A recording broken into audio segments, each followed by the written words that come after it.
Infinite emptiness, life without shape. The stories by Shri Rajiv Shantaram Thatte. All relationships are falling apart.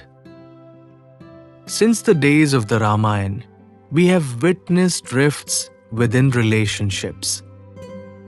Back then, such disputes were confined to distant kin, cousins, uncles, aunts, and the like.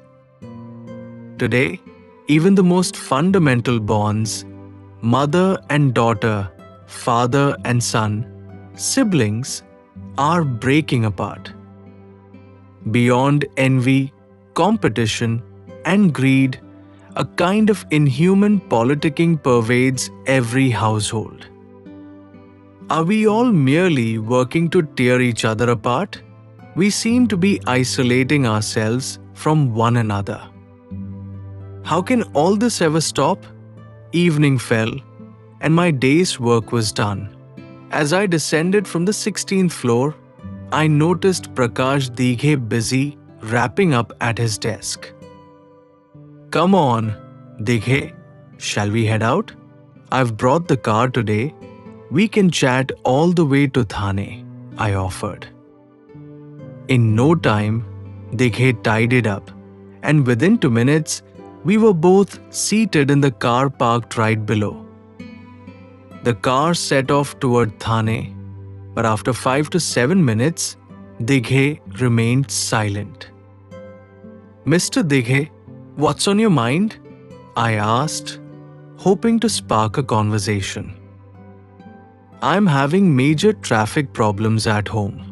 I just can't seem to figure anything out, he sighed. The reality was this. Dighe lived in an old ancestral house in Thane, a modest dwelling shared by him, his sister, and another brother, a senior judge, who had inherited it by right. Neither the brother nor the sister had ever left their bungalow. For a middle-class man like Dighe, there was no alternative. To force him out, his relatives were eager to have him evicted so they could sell the land to a builder. In fact, his sister, determined to clear the way, had unceremoniously removed the water spout from her section of the house, her rightful share by inheritance, just before the monsoon. With the spout gone, rainwater cascaded directly into Dighe's home, and even protecting the property from the deluge became an uphill battle as water pooled up to a foot or more inside. Adding insult to injury, their other brother, who had inherited his share, had allowed a part of the property to be used free of charge by local prostitutes. Consequently, these women, along with their brokers and even some esteemed customers, treated Dighe's wife mistakenly, it seemed, as one of their own. I don't know what to do, Dighe lamented. I'm the eldest brother. After father passed away, I took care of their education, weddings, everything. I never once hesitated to spend money. And now these two are giving me enormous trouble by trying to sell the property to a builder. I'm terrified. If I don't leave soon, one day they might arrange for our husband and wife to be forcibly removed. Rain pelted the car windows, and I sat silently. What could I say to ease his despair? How could I possibly offer support when I, too, was at a loss? Truly, where are we all headed? Have we even managed to preserve our humanity? I remember how, in the past, a mother's heart swelled with genuine joy at her daughter's achievements. When a daughter succeeded, the family would proudly offer praises and even a tender glance of approval. Today, however, even if our daughter is smart, capable, and beautiful, her sisters resent her. and sometimes even the mother. Yes, even a devoted mother harbors deep-seated bitterness. To prevent her from succeeding again, the family often shuts down any opportunity for her growth by burdening her with endless household tasks. Bring the dal, fetch the vegetables, cook, run the washing machine. These orders wear her down, ensuring she never steps forward. Even siblings, brother to brother, sister to sister, nurture resentment. When one marries, the new in-laws preach subtle messages to sever old bonds.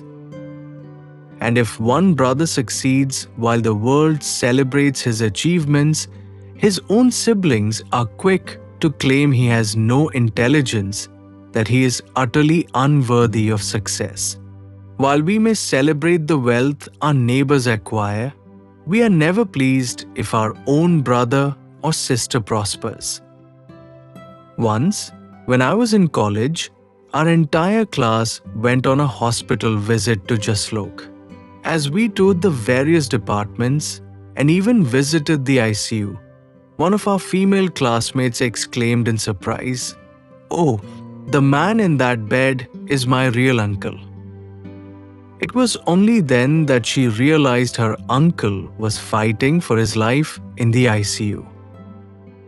I also recall a time at a newspaper office in the advertising department. A young man, around 20 to 25, had come to place an advertisement honoring his father's memorial, one that was bold and prominent. I was heartened to see such respect for a departed father. But then he casually added, "My brother had placed an ad in another paper, but my name wasn't even mentioned. Now I demand an advertisement twice as large." I was taken aback. Even after a father's death, such petty politics of sibling rivalry persist. "Friend, I'm sorry, but when did your father pass away?" I asked. Glancing at his worn khadi attire, he replied, "Man, I can't remember when my old man died." I was in such a state back then. "Okay?"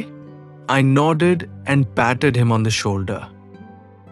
In my heart, I prayed, "Oh God, do something to mend these broken relationships." Among our Marathi brethren, all relationships are falling apart.